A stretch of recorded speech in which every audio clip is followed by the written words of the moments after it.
Governor Bill Lee announcing the Tennessee Pledge today, a plan to reopen the economy and get Tennesseans back to work. Thanks for joining us, everyone. I'm Rory Johnston.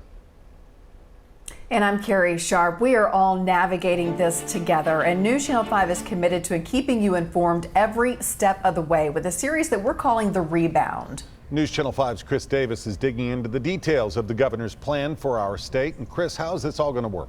Well, Rory, it's aptly named because it's essentially a pledge from businesses to their employees and customers that they will try to keep them safe during this time of reopening while the coronavirus is still very much in play. Our approach to rebooting the economy, it must be steady and methodical and empower opening in a way that doesn't jeopardize all of the strides that we've made so far in attacking COVID-19.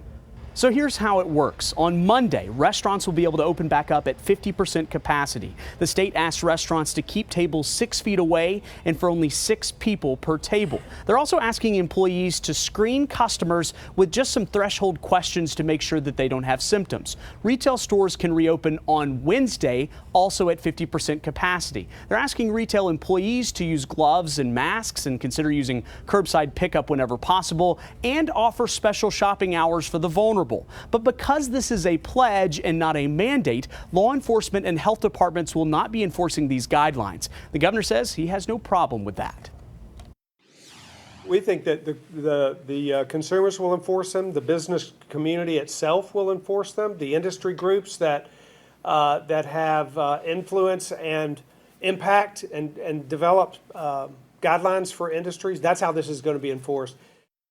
Of course, tourism plays a big role in our economy, especially here in Nashville. So I asked the chief tourism operator for the state, does that mean tourists can come back to the area? They said not yet. There's still a travel advisory against anybody coming in from outside the state. Meanwhile, of course, restaurants and retail are just a small part of our economy. We are getting word from the governor's office that they'll have more guidelines for churches, fitness centers, and elective surgery centers at some point next week. In the newsroom, Chris Davis, News Channel 5.